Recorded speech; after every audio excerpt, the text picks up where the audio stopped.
আমাদের ধৈর্য নাই, অল্পে আমরা অস্থির, আছে না নাই? এই দেশের মানুষ খুব বেশি অস্থির, বাংলাদেশের মানুষ খুব বেশি অস্থির। আমি পৃথিবীর অনেক দেশে ঘুরেছি, সেখানে দেখেছি মানুষজন খুব ধীরস্থির ভাবে কাজ করতে পছন্দ করে। সুপার শপে যদি কিনতে যায়, they maintain the queue in super shop. Super শপে লম্বা লাইন, সবাই যে ওখানে ভদ্রভাবে দাঁড়ায়, একজনের পর একজন যাবে। টিকিট কাটতে যাবে, লম্বা লাইন, একজনের পর একজন দাঁড়ায়, একজন যাবে আরেকজন। তো ওখানে যদি কোনো বাঙালি থাকে তখন দেখা যায় তার অস্থিরতা। কেন সামনে এত লাইন, এত সময় লাগে কেন, আমি কখন পাবো, আমার কি হবে? অস্থিরতা আছে না নেই? মানে সে পারে না সামনে সবাইকে ডিঙ্গিয়ে আগে যে টাকা পে করবে, আগে যে টিকিট কাটবে। এই অস্থিরতা আমাদের কমাইতে হবে, ধৈর্যশীল হতে হবে।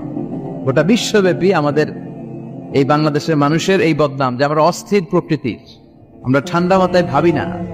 ঠান্ডা মাথায় ভাবতে হবে, ধৈর্যশীল হতে হবে। ইন্নামা সাবরু ইনদা সাদামাতিল উলা। বিষ্ণু বলেছেন, বিপদের প্রথম ধাক্কায় যে সবর ধারণ করতে পারে সেই তো সবুর। এজন্য বিষ্ণু দোয়া করতেন, আল্লাহুম্মা জাআলনি সাবুরা, আল্লাহ আপনি আমাকে ধৈর্যশীল বানান। ওয়া জাআলনি শাকুরা, আপনি আমার শুকরগুজার বান্দা বানান। বিশ্বনবীর চেয়ে ধৈর্যশীল, বিশ্বনবীর চেয়ে শুকরগুজার পৃথিবীর কেউ আছে? কথা বলেন। এমন তাবৎ কোনো অত্যাচার নাই যে অত্যাচার বিশ্বনবীর উপর করা হয় নাই। বিশ্বনবী মক্কার জামিনে যখন দাওয়াত দিতে লাগলেন, ওনারে পাগল বলা হতো, বলা হতো তুমি পাগল, বলা হতো মুহাম্মদ একটা কবি, বলা হতো মুহাম্মদ হচ্ছে গণক। বিশ্বনবী যখন রুকু দিতেন, সিজদায় চলে যেতেন, উটের পচা নারী ভুরি এনে বিশ্বনবীর কাঁধে ফেলে রাখা হতো। বিশ্বনবীর গলার মধ্যে রশি ধরে টান দেয়া হতো। কয়েকবার বিশ্বনবীর এই ঘাড়ের এই চামড়া ছিঁড়ে গিয়েছে, একবার চাদর টান দেওয়ার কারণে, আরেকবার রশি টান দেওয়ার কারণে। বিশ্বনবী কিছুই বলেন নাই, ক্ষমা করে দিয়েছেন। যেই মক্কার শত্রুরা বিশ্বনবীকে মক্কা থেকে বিতাড়িত করেছেন, এবং যেই রাতে উনি হিজরত করলেন, মাইগ্রেট করলেন, উনি কেঁদে কেঁদে বারবার মক্কার দিকে ফিরে তাকায়, আবার যায়, আবার ফিরে তাকায়, মাতৃভূমির মায়া ছাড়তে পারছেন না। আর বলছিলেন, মক্কা তো আহাব্বুল বিলাদ ইলাইয়া, মক্কা আমার কাছে সবচেয়ে প্রিয় শহর। লাউলা উখরিজতু লামা খরাজতু মিনহা, আমার যদি বের করে না দেয়া হতো এই শহর থেকে, আমি কোনোদিন এই শহর থেকে বেরোতাম না। ও এত ভালোবাসতেন বিষ্ণু মক্কাতুল মুকাররমাকে, ধৈর্যশীল ছিলেন। এত অত্যাচার অনাচারের পরে যখন মক্কা বিজয়ের ক্ষণ আসলো, এই মক্কাকে বিশ্বনবীর করতলগত করে দিল কে? ফাতে মক্কা হলো। বিশ্বনবী চাইলে পিছে পিছে প্রতিটা কাফের মুশরিককে শেষ করে দিতে পারতেন, ঠিক কিনা? কিন্তু বিশ্বনবী বললেন, লা তাসরিবা আলাইকুমুল ইয়াউম ইযহাবু আনতুমুত তুলাকা। কোন রিভেঞ্জ চলবে না আজকে, কোনো প্রতিশোধ নাই। একেবারে বড় যুদ্ধাপরাধী যারা, মারাত্মক যারা অফেন্স করেছে, তাদেরকে শাস্তির আওতায় আনা হবে, বাকি সবাইকে আমি ক্ষমা করে দিলাম। In the long history of the world, there is no instance of magnanimity and forgiveness which was showed by our beloved Prophet Muhammad when all of his enemies laid under his feet and he forgave them one and all. পৃথিবীর গোটা পৃথিবীর ইতিহাসে এরকম নজির কোথাও পাওয়া যায় না, যাকে এত অত্যাচার করে বিতাড়িত করা হয়েছে, নির্বাসন দেয়া হয়েছে, হিজরতে বাধ্য করা হয়েছে। তিনি যখন ওই শহরকে আবার বিজয় করলেন, কাউকে আঘাত করলেন না, আগুন জ্বালিয়ে শহরটাকে জ্বালিয়ে দিলেন না, ওদের বংশকে নির্বংশ করলেন না, বরং মুচকে হেসে উনি বললেন, যাও ক্ষমা করে দিন। কি ধৈর্যশীল ছিলেন। আবার দোয়াও করতেন, আল্লাহুম্মা জাআলনি সাবুরা, আল্লাহ আপনি আমার ধৈর্য বাড়ায় দেন। ওয়া জাআলনি শাকুরা, আপনি আমার শুকরগুজার বানান। ওয়া জাআলনি ফি আইনি সাগীরা, আল্লাহ আমার চোখে আপনি আমারে ছোট বানান। ওয়া ফি আয়ুনিন নাসি কাবীরা, আল্লাহ মানুষের চোখে আপনি আমারে বড় বানান। কি মানুষ ছিল, নিজের চোখে নিজে ছোট থাকতে চাইতেন। আমরা নিজের চোখে নিজের বড় মনে করি, এরকম ডাকাইত আছে না নাই? নিজেরাই নিজে মনে করে কত বড় সাহেব, লাট সাহেব। মান তাওয়াদা তারাফা, এটা হচ্ছে সুন্নাতুল্লাহি ফিল আরদ। মান তাওয়াদা তারাফা, যে নিচে নেমে থাকতে চায় আল্লাহ ওরে টেনে উপরে উঠা, আর যে খালি উঠতে চায়, হিংসা করে অহংকার করে উপরে ঠেলতে চায়, ওরে নিচে নামায় দেয় কে? সাইয়েদনা আদমকে আল্লাহ বললেন, আদম সাল্লিম আলা উলাইকা নাফা লাম্মা খালাকাল্লাহু আদামা ওয়া কানা তুলহু 60 যিরাআন। নিচে নেমে গেলে যে উপরে ওঠে, আর উপরে উঠতে চাইলে যে নিচে নামে, উদাহরণ দেখেন। আদম আলাইহিস সালামকে তৈরির পর আল্লাহ বললেন, আদম সাল্লিম আলা উলাইকা নাফা, এই ফেরেশতাদের সালাম দাও। কি দাও? সালাম দাও। কোনো প্রশ্ন নাই, আল্লাহ সালাম দিব কেন?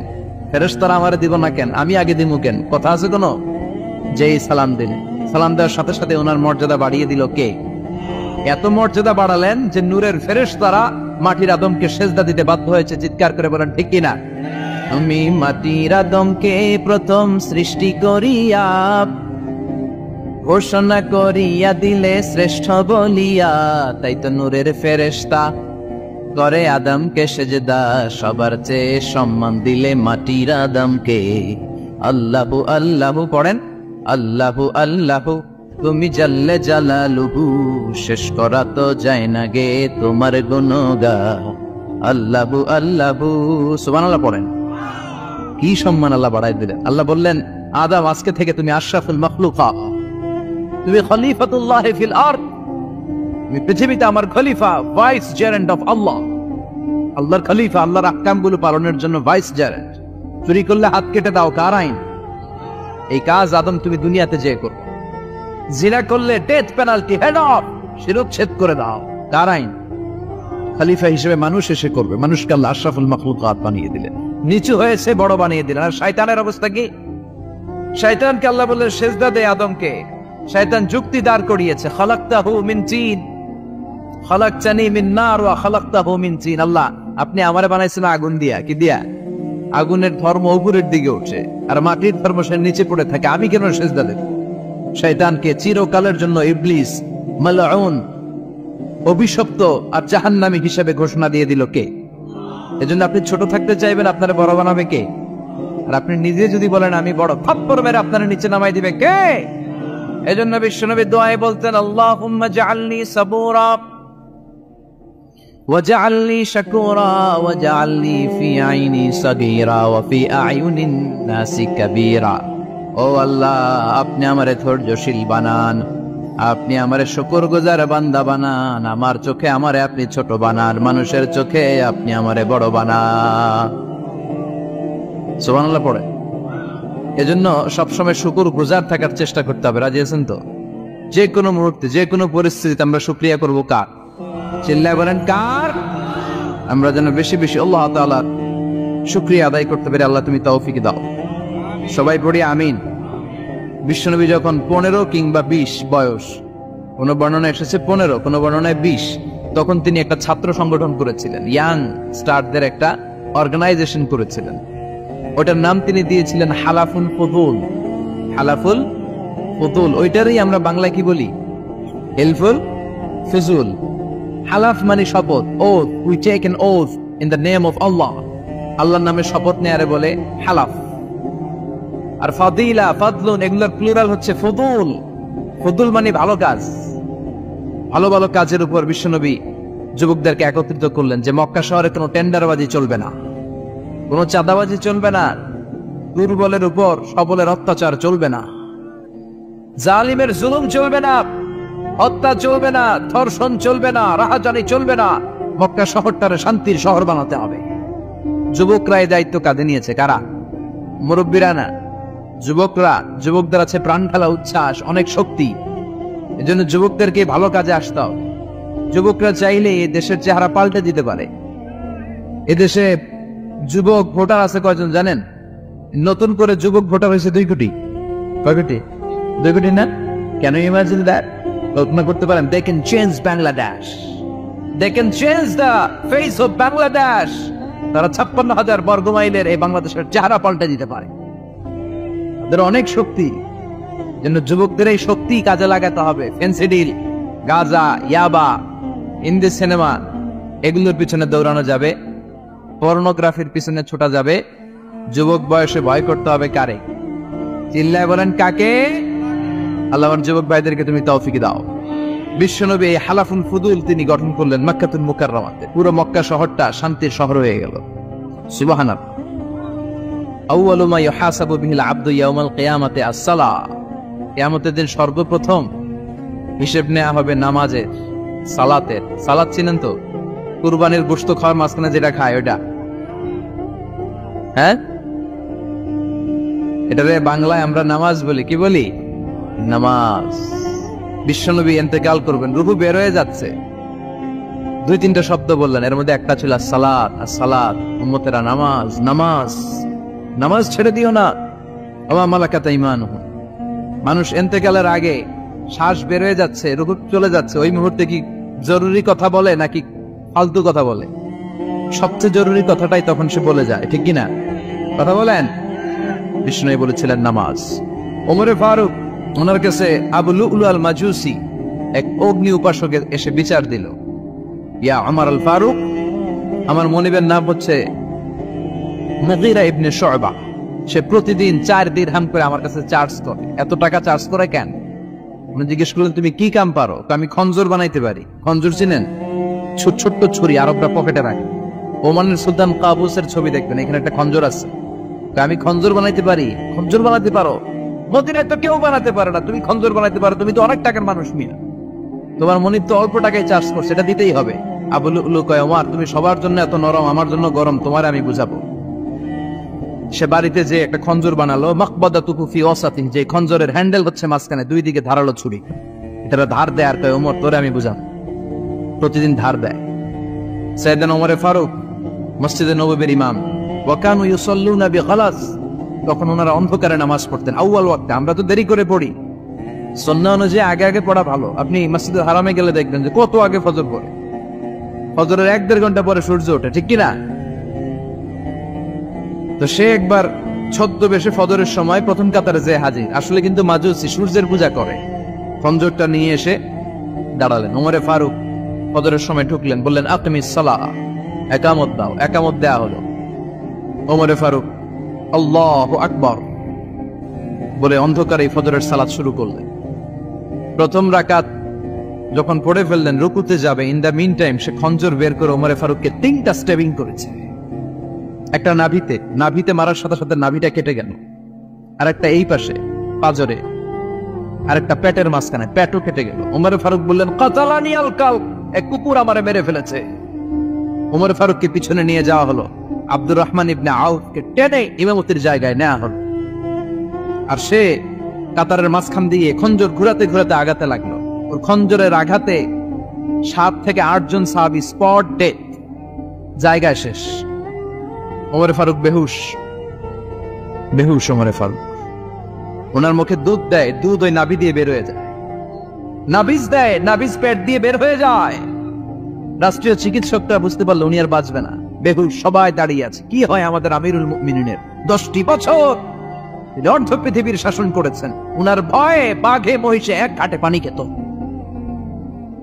হুশ ফিরার পরে ওমরে ফারুক বলেন, আমারে মারছে কে? আমার কি অবস্থা, বাঁচবো কিনা? আমার ছেলে আব্দুল্লাহ কোথায়?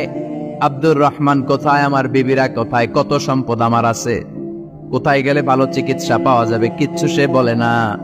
হুশ ফিরার পরে ওমরে ফারুকের প্রথম প্রশ্নটা ছিল, আসল্লান্নাস, আসল্লান্নাস, আমার দায়িত্বে, আমার নেতৃত্বে যে ফজরের একটা নামাজ শুরু হয়েছিল, এটা কি ঠিক মতো শেষ হয়েছিল? আসল্লান্নাস, মানুষের নামাজটা পড়ছিল, এক রাকাতের দায়িত্ব পালন করতে পেরেছে, এরপর হুশ নাই। বাকি এক রাকাতের কি হয়েছে? মুসল্লিদের কি হয়েছে? সালাতটা ওয়াক্ত মতো হয়েছে কিনা? আসল্লান্নাস, এটা ছিল ওমরে ফারুকের প্রশ্ন। সুবহানাল্লাহ করবেন না? তাহলে এই সালাতের গুরুত্ব আছে না নাই? সর্বপ্রথম এই সালাতের ব্যাপারে in the day of judgement আমাদেরকে প্রশ্ন করবে কে? সালাতে কায়েম করো, সালাতে কায়েম করো, হবে সম্মানী তুমি, হবে জান্নাতি তুমি, হবে সম্মানী তুমি, হবে জান্নাতি তুমি। দিবে কাল হাসরে শীতল ছায়া আরশে আজিম, রব্বিয়াল আলা, রব্বিয়াল আযীম, রব্বিয়াল আলা, রব্বিয়াল আযীম। সুবহানাল্লাহ পড়ে। এজন্য নামাজ, নামাজ, এই নামাজ যাতে মিস হয়ে না যায়। সব মিস হতে পারে, নামাজ মিস হতে পারে না। আল্লাহ তুমি বুঝার তৌফিক দান করো, আমিন। আমি আপনাদের খেদমতে সূরাত আত-তাহরীম থেকে ছোট্ট একটি আয়াতের অংশ তেলাওয়াত করেছি, যেখানে আল্লাহ তাআলা আমাদেরকে আহ্বান জানিয়েছে, ওহে বিশ্বাসীরা, পাপ হতে পারে, ভুল হতে পারে, অন্যায় হতে পারে, ওই অন্যায়ের উপর অটল থেকো না, আমার কাছে ফিরে আসো। কাম টু ইউর লর্ড, তোমার রবের দরবারে ফিরে আসো, ক্ষমার মতো ক্ষমা চাও, ক্ষমার মতো ক্ষমা চাইলে আমি সব ক্ষমা করে দেব। সুবহানাল্লাহ পড়েন। রব্বুল আলামিন বলেন, ইয়া আইয়ুহাল্লাযীনা আমানু তুবু ইলাল্লাহি তাওবাতান নাসুহা। অবিশ্বাসীরা, ভুল করেছো, অন্যায় করেছো, পাপ করেছো, জুলুম করেছো, আমার কাছে ফিরে আসো, ক্ষমা চাও। ক্ষমার মতো ক্ষমা চাইলে সব গুনাহ মাফ করে দিতে পারে কে? পাপ নাই, গুনাহ করি নাই, এরকম কেউ আছি? কথা বলেন, কত পাপ করছি কোনো হিসাব আছে? পৃথিবীর কেউ না জানলেও জানে কে? পৃথিবী না জানো আমি তো জানি, আমি কি পাপ করেছি হায়। আমার পাপের করলে বিচার, বাঁচার আমার নাই উপায়। দয়াময় প্রভু মাফ করো আমায়, মাফ করো আমায়। পড়েন আমিন। আমাদের পাপগুলো ক্ষমা করে কে? চিল্লায় বলেন কে? আল্লাহ ডেকে বলে, গোলাম আমি হলাম গাফিরুয যামব কাবিলুত তাওব। আমার কাজ হলো ক্ষমা করা, আমার কাজ হলো তওবা কবুল করা। শয়তানের কাজ হলো ওয়াসওয়াসা দেওয়া, আমাদেরকে ভুল পথে নিয়ে যাওয়া। আর আমাদের কাজ হলো ভুল করে ফেলা, আল্লাহর কাজ হলো ভুলগুলো মাফ করে দেয়া। আল্লাহ ডেকে বলে, গোলাম তোরা যদি ভুল না করতি, তোরা যদি পাপ না করতি, তোরা যদি অন্যায় না করতি, তোদেরকে ধ্বংস করে দিয়ে এমন একটা জাতি আমি এই দুনিয়ার বুকে তৈরি করতাম যারা সকালবেলা ভুল করে দুপুরে মাফ চাইতো, দুপুরে ভুল করে রাত্রে মাফ চাইতো, আজকে ভুল করে আগামীকাল মাফ চাইতো। আর আমি আল্লাহ গুনাহগুলো তাদের সব ক্ষমা করে দিতাম। ক্ষমা করে দিতে আল্লাহর বড্ড ভালো লাগে।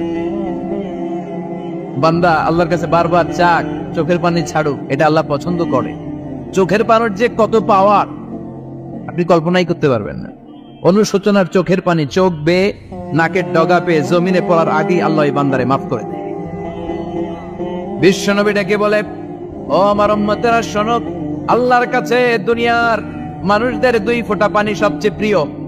এক হলো জিহাদের ময়দানে রক্তের ফোঁটা, দুই হলো অনুতপ্ত বান্দার চোখের পানির ফোঁটা। কত ভুল আপনি করেছেন, কত অন্যায় আপনি করেছেন, কত পাপ আপনার হয়েছে, কত মিথ্যা আপনি বলেছেন, কয় ওয়াক্ত নামাজ ছেড়েছেন, কয় লাখ টাকা ঘুষ খেয়েছেন, কত যৌতুক আপনি খেয়েছেন, কত মিথ্যা আপনি বলেছেন। আপনার পাপ যত বড় হোক, যত বিশাল হোক, যত বেশি হোক, আল্লাহর দয়ার পরিসীমা তার চাইতেও বড়। আপনার পাপ, আপনার অন্যায়, আপনার জুলুমগুলো যদি হয় খালের পানির সমান, বিলের পানির সমান, আল্লাহর দয়া সাগরের পানির সমান। আপনার পাপ যদি হয় সাগরের পানির সমান, আল্লাহর দয়া মহাসাগরের পানির সমান। আপনার পাপ আর অন্যায় যদি হয় পাহাড়ের সমান, আল্লাহর দয়া আকাশের সমান। আপনার পাপ যদি হয় আকাশের সমান, আল্লাহর দয়া আরশের সমান। এজন্য আল্লাহ বললেন, ইয়া আইয়ুহাল্লাযীনা আমানু তুবু ইলাল্লাহি তাওবাতান নাসুহা। ও আমার গোলাম, তুই তোর নিজেরে যত বেশি ভালোবাসিস তার চেয়েও আমি তোরে বেশি ভালোবাসি। তোর বাবা মা তোরে যত বেশি ভালোবাসে তার চেয়েও আমাদেরকে বেশি ভালোবাসে কে? আল্লাহ বললেন, ভালোবাসারে তৈরি করার পরে আমি 100 টুকরা করলাম। চিল্লায় বলেন, কয় টুকরা? 99 টুকরা ভালোবাসা আমি আল্লাহ নিজের মধ্যে রেখে দিলাম। 1 টুকরা ভালোবাসা গোটা বিশ্বের সবার মধ্যে আমি ভাগ করে দিলাম। 1 টুকরা ভালোবাসা পেয়ে আমাদের অবস্থা দেখছেন? আল্লাহ যদি 1 টুকরা না দিয়ে আমাকে 30 টুকরা দিত, কথা কন। 1 টুকরা না দিয়ে 80 টুকরা দিলে কি হইতো? কথা কয় না। 14 ফেব্রুয়ারি কবে? কথা কন। বিশ্ব ভালোবাসা এই দিবসের সাথে মুসলমানদের কোনো সম্পর্ক? কোন মুসলমান ঘরের মেয়ে, কোন মুসলমান ঘরের ছেলে 14 ফেব্রুয়ারি এই ওয়ার্ল্ড ভ্যালেন্টাইন দিবস পালন করতে পারে? এগুলোর সাথে আমাদের সম্পর্ক নাই। যাদের মধ্যে কোনো ভালোবাসা নাই, মিল মহব্বত নাই, তারা বছরে একটা দিন দেখানোর জন্য পালন করে। আমাদের সারা বছরই তো ভালোবাসা। কথা কন। রাসূল আমার ভালোবাসা, রাসূল আমার আলো আশা, রাসূল আমার প্রেম বিরহের মূল আলোচনা, রাসূল আমার কাজে কর্মের অনুপ্রেরণা। ঠিক কিনা? আমার নবীর জন্য আমার ভালোবাসা আছে না নাই? আমার রবের জন্য আমার ভালোবাসা আছে না নাই? আমার মা বাবার জন্য ভালোবাসা আছে না নাই? সবার জন্য সবার ভালোবাসা আছে না নাই? আমগো দিবস লাগবো কেন? আজকেও তো আমগো ভালোবাসা দিবস। কথাটা প্রতি মুহূর্তে আমাদের ভালোবাসা, এই জন্য আমাদের ডেট পালন করা লাগে না। আমরা সব সময় সবারই ভালোবাসি। চিল্লায় বলেন ঠিক কিনা? এই জন্য আল্লাহ ডেকে বললেন, গোলাম আমি যে তোদের কত ভালোবাসি তোর ধারণা নাই। চোখের পানি ছাড়, গুনার কথা স্মরণ কর, তওবা কর। তওবার মতো তওবা করলে সব গুনাহ মাফ করে দিতে পারে কে? বিশ্বনবী বলে আমার কোনো গুনাহ নাই, তারপরেও প্রতিদিন 70 বারের বেশি আমি তওবা করি। আল্লাহে ইন্নী আস্তাগফিরুল্লাহ ওয়া আতুবু ইলাইহি আকসার মিন 70 মাররা। Could you imagine that? কল্পনা করছেন কোনদিন যে নবীর গুনাহ নাই, ওই নবী তওবা করে প্রতিদিন 70 বার, আকসার 70 বারেরও বেশি। আমার পড়া দরকার কয়বার? আপনার পড়া দরকার কয়বার? বিশ্বনবী 70 বারের বেশি বললে আমাদের পড়া দরকার কয়বার? আর আমরা প্রতিদিন পড়ি কয়বার? কথা কন। আমাদের ভুল হবে, ভুল হতে সমস্যা নাই, ভুল হওয়াই মানুষের স্বভাব, কিন্তু ভুল হওয়ার পরে ভুলের উপর অটল থাকা যাবে না। শয়তান আর মানুষের মধ্যে এই মৌলিক পার্থক্য। শয়তান ভুল করে ভুলের উপরই আছে, ঠিক কিনা? ক্ষমা চায় নাই, কিন্তু আমরা সকালে ভুল করলে দুপুরে মাপ চাই কার কাছে? মৃত্যুর আগ পর্যন্ত আমরা ক্ষমা চাইলে ক্ষমা করে দিবে কে? সব সময় 24/7 তওবার দরজা খোলা, দুইটা সময় ছাড়া। ভালো করে মনে রাখবেন, মুখস্থ ঠোঁটস্থ যেন থাকে। দুইটার সময় তওবা কবুল হয় না। চিৎকার করে বলেন কয় সময়? এক হলো বাদাল গারগারা, গারগারানি যখন আসে, মালাকুল মাউত যখন চলে আসে, মালাকুল মাউতরে যখন দেখে ফেলবেন তখন তওবা কবুল হবে নাকি? কথা কন। ফেরাউনের নাম শুনছেন? ওরা যখন আল্লাহ লোহিত সাগরে ডুবাইয়া পানি খাওয়াইতে লাগলো, পানি খাইতে খাইতে পেটটা হয়েছে এত বড়, আর পানি খাইতে পারেন। এরপর হাত তুলে কয় আনা মিনাল মুসলিমিন। কোরআনের আয়াত, আনা মিনাল, হাত তুলে কয় আমি মুসলমান।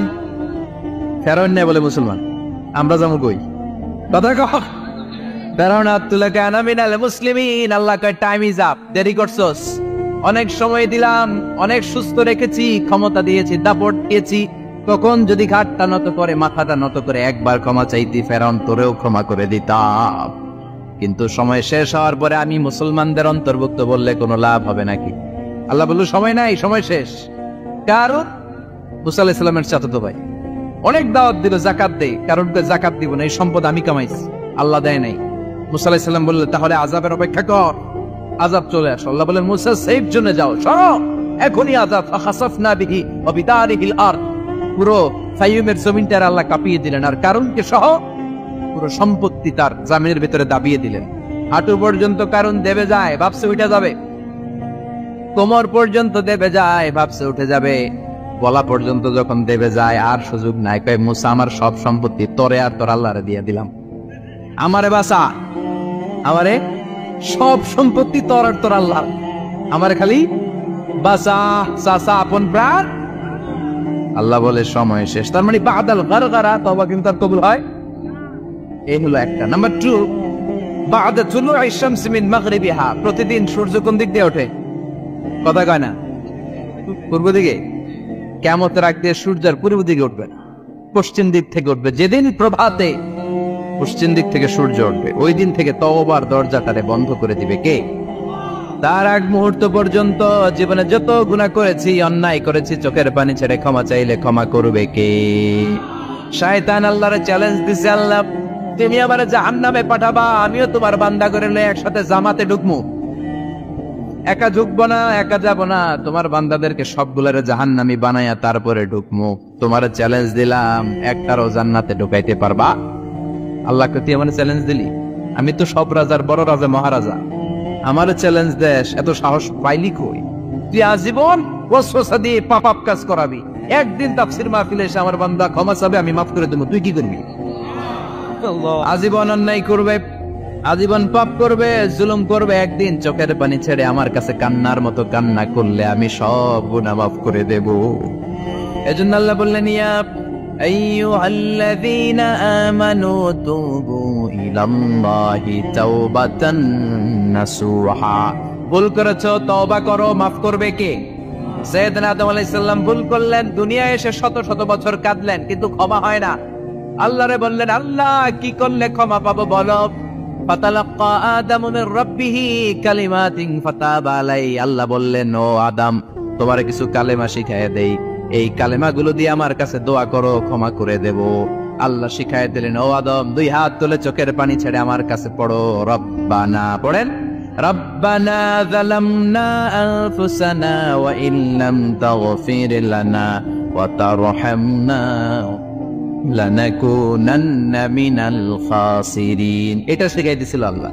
আল্লাহ, আমি জুলুম করেছি, অন্যায় করেছি, ভুল করেছি, পাপ করেছি, তুমি যদি ক্ষমা না করো, ক্ষমা করার কেউ নাই, ঠিক কি না? আমরাও পাপ করলে এই দোয়াটা পড়ার দরকার আছে না নাই? 5টা শর্ত সাপেক্ষে আমাদের তওবা কবুল করবে কে? তওবা কবুল হওয়ার কিছু শর্ত আছে 5টা। কয়টা? চিৎকার মেরে বলতে হবে, তওবা কবুল হওয়ার শর্ত কয়টা? 1 নম্বরে হচ্ছে আল ইকরার, acknowledgement. You have to give the acknowledgement that you are the greatest sinner on earth. আপনাকে ঘোষণা দিতে হবে যে আপনি এই পৃথিবীর সবচেয়ে বড় পাপী। 1 নম্বর শর্ত, আপনি বলেন যে আল্লাহ, আমার চেয়ে বড় পাপী নাই, আকাশের নিচে জমিনের উপরে আমি সবচেয়ে বড় পাপী, এমন কোন পাপ নাই যেটা আমি করি নাই, ঠিক কিনা? 1 নম্বরে পাপের ঘোষণা দেন।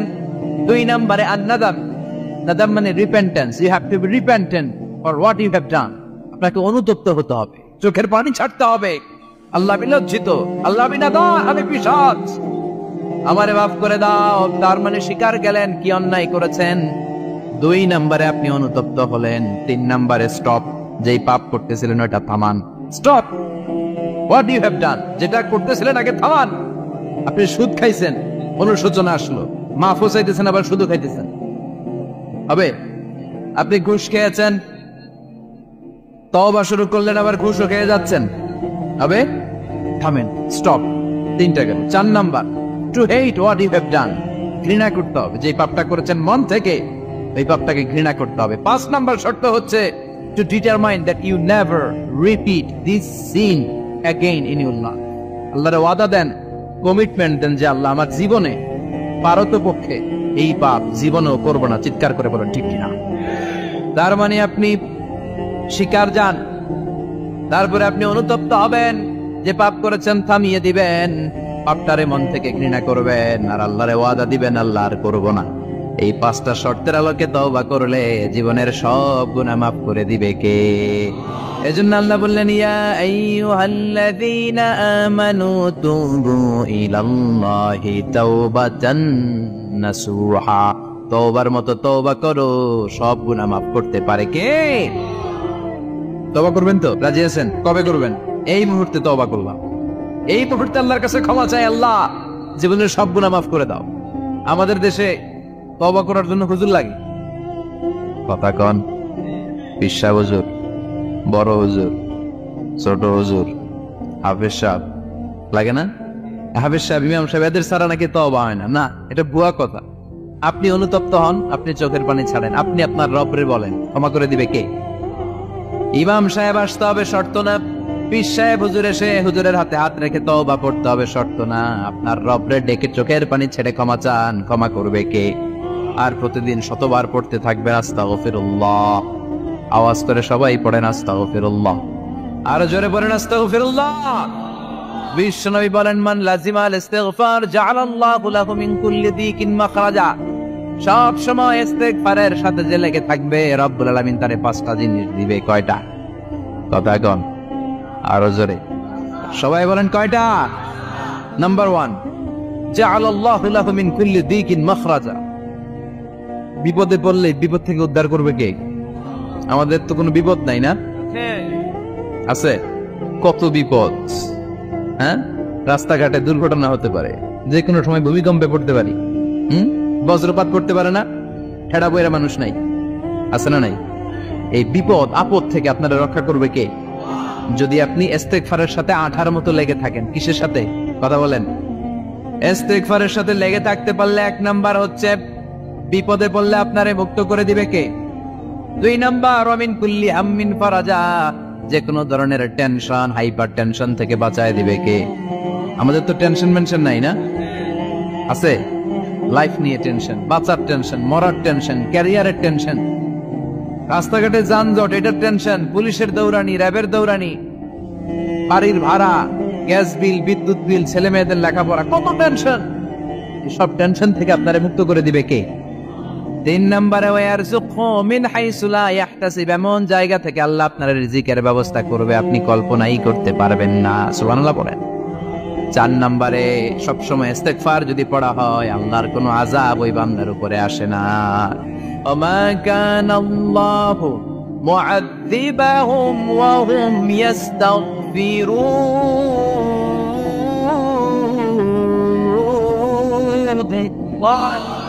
যতক্ষণ আমার বান্দা আমার কাছে ইস্তিগফার পড়তে থাকে আমার কোনো আযাব বান্দারে পাবে না।